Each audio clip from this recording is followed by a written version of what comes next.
할렐루야. 점심 식사 맛있게 하셨습니까? 여러분, 5월 이 가정의 달, 우리가 이제 가정의 그 사랑과 은혜를 기억하는 달입니다.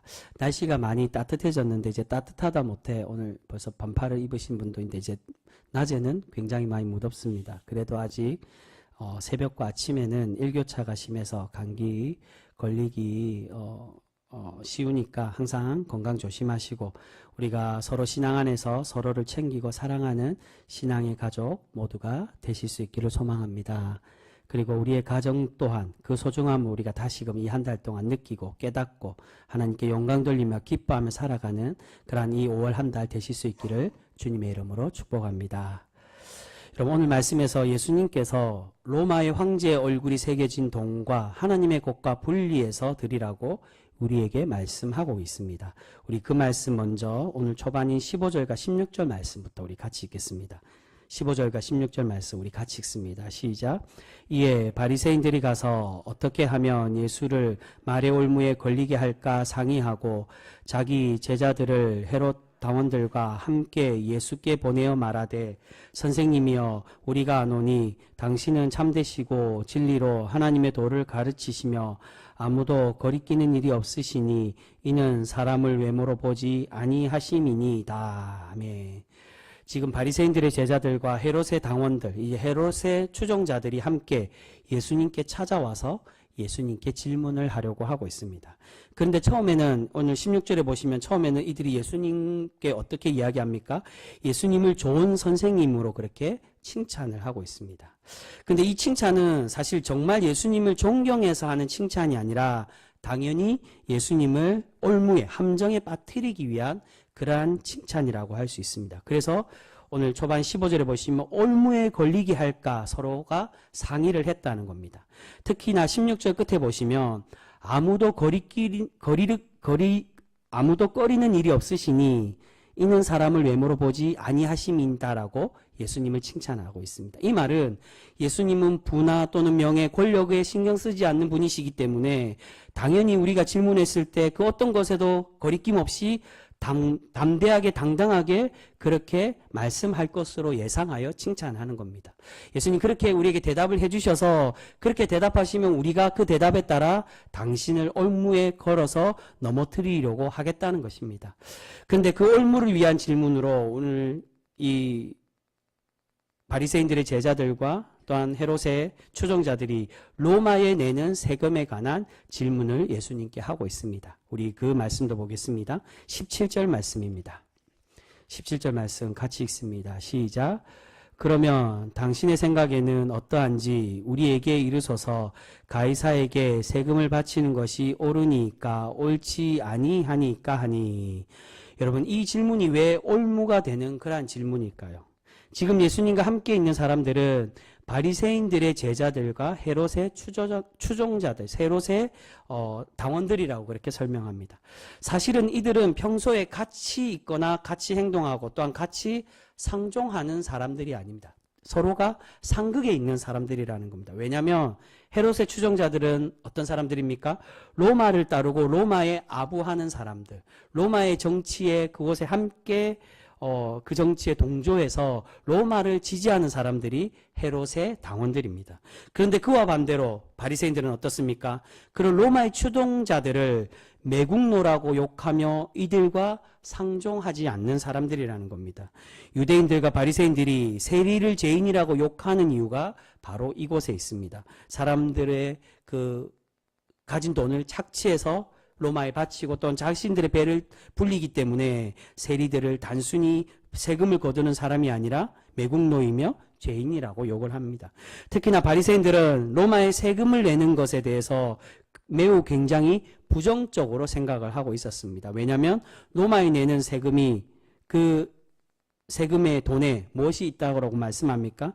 이 세금이 헬라 사람들이 쓰는 데나리온의 단위의 돈으로 내는데 이 동전에는 로마 황제의 얼굴이 새겨져 있고 또한 그 동전 얼굴 옆에 무엇이 있었냐면 신의 아들 가이사라고 되어 있었습니다. 그러니까 이 황제가 그냥 황제가 아니라 이 로마의 왕이며 우리를 다스리는 왕이 아닌 신의 아들과 같은 사람이라는 겁니다. 그래서 바리새인들은 더욱 이 돈으로 세금을 내는 것을 부정하게 생각하고 성전에 내는 돈도 꼭 세겔로 환전을 해서 성전에 내도록 그렇게 명령하고 있었습니다. 이처럼 이들은 평소에는 전혀 대화도 하지 않고 상종하지도 않았던 사람들인데 악한 목적으로 예수님을 넘어뜨리기 위해 같은 목적을 두고 있다 보니까 이들이 이제는 함께 뭉쳐서 예수님을 공격하고 있었다는 겁니다. 나의 적의 적은 같은 적이 되면 동지가 되는 것처럼 이들이 단순히 신앙과 자신들의 신념과 가치관이 중요한 게 아니라 나와 같은 적이 되니까 이제는 그들과 협약해서 이 예수님을 공격하려고 하고 있었다는 겁니다. 여러분, 이들이 예수님께 이 질문을 하는 것은 만약 예수님께서 세금 하는 이유가 예수님께서 세금을 바쳐야 된다라고 말하면 어떻게 이야기하고자 하는 겁니까? 로마를 추종하는 사람들을 매국노라고 욕하던 바리새인들이기 때문에 예수님도 매국노라고 그렇게 공격하기 위함이었다는 겁니다. 반대로 돈을 내지 않아도 된다고 하면은 어떻게 이야기합니까? 로마의 정부에서 온 로마의 추종자들 헤롯의 당원들이 왔기 때문에 저 예수가 로마 정부에 반대하는 사람이라고 이 로마 추종자들에게 고발을 하기 위한 목적으로 이 질문을 하고 있었다는 겁니다. 그래서 이 두 부류가 같이 있는 겁니다. 평소에는 서로가 상극이기 때문에 모이지도 않았지만 예수라는 사람을 잡아서 족치기 위해서 그 하나의 목적으로 이들이 함께 와서 이 올무에 걸릴 수 있는 이 질문을 하고 있습니다. 이들은 어느 쪽으로 예수님이 대답을 하든 예수님은 반드시 걸려서 넘어지게 될 것이라고 생각을 하고 있었습니다. 그런데 여러분, 예수님은 어떻게 대답을 하십니까? 지금 함께 있는 이 모든 사람들을 굴복시킬 수 있는 그러한 지혜의 말씀으로 대답을 해주고 계십니다. 우리 그 말씀 한번 보겠습니다. 19절에서 21절까지 말씀. 19절에서 21절까지 말씀, 우리 세 절 말씀 같이 읽습니다. 시작.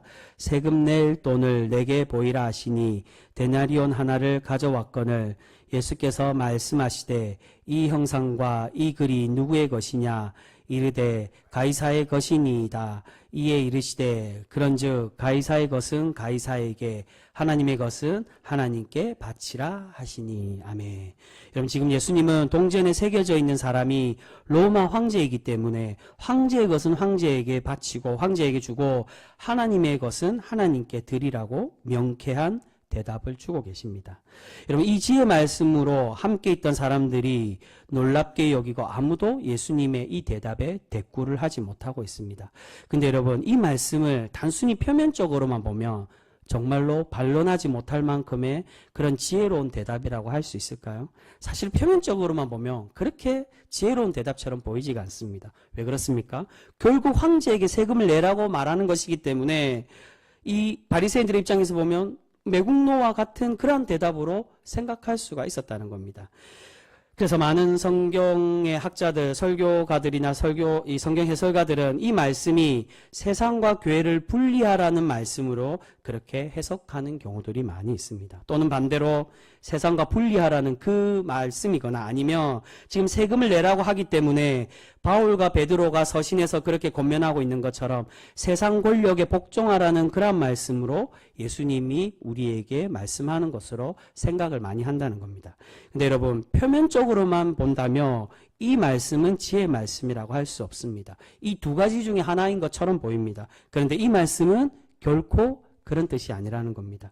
여러분, 20절에 보시면 예수님께서 이 돈에 대해서 이야기하실 때 무엇이 있냐라고 질문을 하십니까? 누구의 형상이냐고 물으시고 계십니다. 여러분, 이 돈에 누구의 형상이 있다라고 대답을 합니까? 로마 황제 가이사의 형상이 있다라고, 그리고 그와 관련된 글이 적혀져 있다라고 대답을 하고 있습니다. 가이사란 말은 원래는 율리우스 가이사를 말하는데 이게 나중에 이게 황제의 대표적인 거. 그러니까 이집트는 바로라고 하면 이집트의 왕들을 대표해서 바로라고 이야기하는 것처럼 로마의 황제를 다 가이사라고 그렇게 이야기하고 있습니다. 근데 여러분, 우리는 이 돈에는 로마의 황제의 형상이 담겨져 있는데 그렇다면 우리는 과연 누구의 형상으로 창조가 되었을까요? 바로 우리는 신앙으로 고백할 때 하나님의 형상으로 창조되었다라고, 우리는 하나님의 것이며 하나님의 피조물이라고 우리는 그렇게 고백하며 하나님을 의지하고 있다는 겁니다. 여러분, 세상의 권력자들과 하나님을 분리하는 것이 아니라 예수님은 지금 세상은 그 권력자들이 다스리지만 그 권력자들도 결국 하나님의 피조물이며 하나님께 굴복해야 되는 존재라고 그렇게 말씀해 주고 있다는 겁니다. 그렇기에 비록 황제 얼굴에 새겨진 돈을 황제에게 바치더라도 이 모든 것의 주인이 누구라는 것입니까? 예수님은 누구를 진정한 주인으로 말씀하고자 한다는 것입니까? 바로 하나님이 우리 모든 것의 주인이 되신다는 겁니다. 예수님의 대답의 의미를 바리새인들은 바로 그 뜻으로 알고 있었기 때문에 아무도 예수님의 답에 딴지를 걸지 못하고 있는 것입니다. 돈의 모양은, 이 돈의 그림은 가이사의 것, 세상의 것, 세상의 왕의 권력자의 것이지만 그러나 하나님의 것을 하나님께 드린다는 건 우리의 모든 창조주가 하나님이시고 결국 그 세상의 권력도 하나님께 굴복하는 자이기 때문에 우리가 다 하나님의 다스림에 놓여져 있음을 예수님은 그 지혜롭게 대답을 해주고 계신다는 겁니다. 여러분, 그와 마찬가지로 우리의 삶도 또한 동일한 모습이라고 할 수 있습니다. 우리의 나라를 다스리고 정치하는 사람은 지금의 대통령이고 지금의 정치인들입니다. 그런데 그들의 진정한 주인이 되시며 그들을 진정으로 다스리시는 분은 우리를 누구라고 고백을 합니까? 바로 결국 모든 나라와 모든 만물 또 모든 사람들을 창조하신 하나님이 그 창조주이시기에 세상의 모든 것은 하나님의 것이며 하나님께서 다스린다라고 우리는 그렇게 고백하며 살아간다는 것입니다. 여러분, 그렇게 우리는 지금의 예수님께서 말씀하시는 것처럼 세상의 필요만큼은 우리가 복종하고 따라야 하지만 우리는 하나님의 택함 받는 존재라는 그 정체성을 결코 잃어버려서는 안 된다는 것입니다. 여러분, 이 말씀은 예수님께서 극단적으로 세상의 정치에 무조건 참여하라든지 또는 반대로 세상과 신앙을 완전히 분리해서 세상을 등지고 살아가라고 말씀하는 그러한 말씀이 결코 아니라는 것입니다. 베드로와 바울 또한 그러한 의미에서 세상의 권력에 복종하라고 교훈하고 있는 것입니다. 그 말씀들을 자세히 살펴보시면 서신서에 나오는 그 말씀들을 보시면 우리가 주님의 복음의 증거자가 되고 또한 세상에 하나님의 영광을 나타내기 위해서 그들과 다투지 말고 그들과 좋은 관계를 맺어서 세상을 하나님의 선함으로 변화시켜 가기 위해 그들을 세상 권력자에게 복종하라는 것이지 우리가 그들에게 밑에 빌붙어서 아부하고 그들의 힘을 얻어서 교회를 유지하는 것에 정치적으로 그것을 사용해라 그러한 뜻으로 결코 이야기하는 것이 아니라는 것입니다. 여러분, 오늘 예수님의 이 진리의 말씀도 마찬가지입니다. 예수님이 만약 바리새인들처럼 동전에 새겨진 황제의 얼굴이 부정하다고 세금 내기를 반대했다면 예수님이 어떻게 되겠습니까?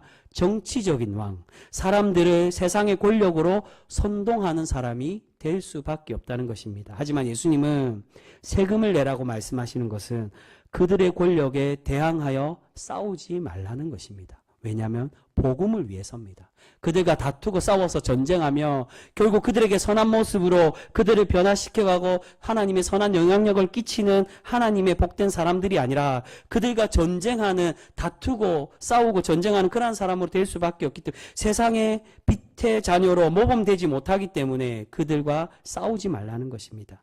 하지만 그럼에도 우리의 중심에는 누가 있어야 된다는 것입니까? 가이사의 것을 가이사에게 드리지만 결국 항상 우리가 하나님의 자녀임을 우리가 기억하고 하나님의 뜻대로 살아가는 참 구별된 성도가 되기를 우리에게 바라고 계시는 줄 믿습니다. 여러분, 지금 바리새인들의 제자들과 헤롯 당원들은 전혀 생각이 다름에도 악을 행하기 위해서 함께 손을 잡고 있습니다. 사실 이 모습은 지금의 현대의 모습과 너무 많이 닮아 있다라고 할 수 있습니다. 여러분, 바리새인들이라는 말은 전에 몇 번 말씀드렸지만 분리된 자, 구별되었다는 겁니다. 자기들 스스로가 우리는 거룩한 부류, 거룩한 사람들이라고 이야기합니다. 그렇다면 이들이 정말로 분리된, 구별된 사람들이라면 하나님의 경건과 구별됨을 위해서 지금 함께 손잡고 있는 이 헤롯의 추종자들과 뜻을 함께 해서는 안 된다는 겁니다. 그런데 이들은 자신들의 이익과 남을 공격하기 위해 그러한 목적으로 자신들의 신념은 상관하지 않고 오직 악을 도모하기 위해 그 악의 열심을 내고 있는 것을 볼 수 있습니다. 여러분, 지금의 신앙을 가진 정치인들은 정치를 할 때 어떻게 이야기하며 생각합니까? 정치는 정치고 신앙은 신앙이라고 분리해서 생각을 많이 한다는 겁니다. 지금의 정치인들 보면 어떻습니까? 정치는 무조건 거짓말해야 돼 라고 스스로들이 그렇게 이야기합니다. 근데 여러분, 오늘 예수님께서 이 말씀으로 우리에게 주시고자 하는 지혜가 무엇입니까? 그것은 정치와 신앙이 별개라고 말씀하는 게 아니라 정치를 어떻게 하라고요? 신앙처럼 행하며 살아가라는 겁니다. 우리가 가이사의 것을 가이사에게 드리지만 복종해야 되지만 순종해야 되지만 결국 그들의 다스림은 누가 다스린다고요? 누가 참된 주인이라고요? 하나님이시기 때문에 우리가 하나님의 뜻대로 우리가 세상을 변화시키고 순종하며 하나님의 뜻을 전하며 살아가는 그런 구별된 성도가 돼야 됨 우리에게 말씀해 주고 있는 줄 믿습니다. 여러분, 우리가 세상의 권력의 필요에 따라서 복종해야 되지만 결국 그 모든 일들도 다 하나님의 것이며 하나님의 뜻에 따라서 행동해야 되는 줄 믿습니다. 여러분, 이것은 우리가 세상 일을 하고 사업하는 것에도 마찬가지입니다. 사업하는 사람들 중에 그렇게 생각하고 이야기하는 사람들이 있습니다. 신앙은 교회 가서는 하는 것이고 사업은 세상 일이기 때문에 때로는 거짓말도 하고 사기도 칠 수 있다라고 생각하며 그렇게 행하는 그리스도인의 사업가들이 굉장히 많이 있습니다. 여러분, 그것은 결국 지금 바리새인들이 보여주고 있는 이 행동, 이중적인 신앙의 모습과 별반 다르지 않는 모습입니다. 오늘 예수님은 비록 우리가 세상에 굴복하고 정치에 참여하지만 모든 것이 다 누구의 뜻대로, 누가 참 주인임을 기억하라는 것입니까? 바로 모든 것이 하나님의 것이며 하나님의 뜻대로 행동하며 살아가야 됨을 우리에게 말씀해 주고 있는 줄 믿습니다. 여러분, 많은 신앙인들과 목회자들 중에 신앙에 집중하기보다 자꾸 정치에 참여하려고 하는 사람들이 있습니다. 제가 말씀드리는 게 뭐 정치 발언을 한다든지 아니면은 정치에 관심을 갖는다든지 정치하는 사람들과 함께 뭐 만남을 갖거나 그 참여하는 것, 그것을 하지 말라는 게 아닙니다. 하나님께서 세우신 직분자고 일꾼인데 하나님의 교회의 지도자들인데 정치인이 되고 싶어하는 사람들이 있다는 겁니다. 특히나 장로의 직분이나 목회자는 어떠한 사람들입니까? 교회의 지도자이며 교회의 리더들입니다. 세상의 리더, 세상의 지도자가 아니라 하나님께서 교회에 충성하라고 세우셔서 택하여 주신 그러한 하나님의 교회의 직분자이며 일꾼들이라는 것입니다. 그런데 그들이 정치에 참여하고자 하는 것은 교회에서도 인기도 얻기를 원하고 세상 가서도 인정받는 그러한 인기 있는 사람이 되고 싶다는 그런 이중적인 모습일 수밖에 없다는 겁니다. 여러분, 그렇게 정치를 하고 싶으면 세상 일에 간섭하고 싶고 참여하고 싶고 그렇게 하고 싶다면 목회자와 또한 장로의 직분이 되어서는 안 되는 것입니다. 사랑하는 성도 여러분, 오늘 우리 주님께서 우리에게 누구의 형상으로 지음받았는지 또한 우리의 참주인이 누구인지를 기억하라고 우리에게 말씀해 주고 있습니다. 때로는 많은 신앙인들이 교회에만 집중하고 세상과 구별되는 것을 불편해하고 손해보는 것처럼 생각하는 사람들이 있습니다. 세상도 예수님도 그렇게 말씀하시죠. 두 주인을 섬기지 말라고 했는데 근데 많은 신앙인들이 두 주인을 섬기는 것을 자연스럽게 생각을 합니다.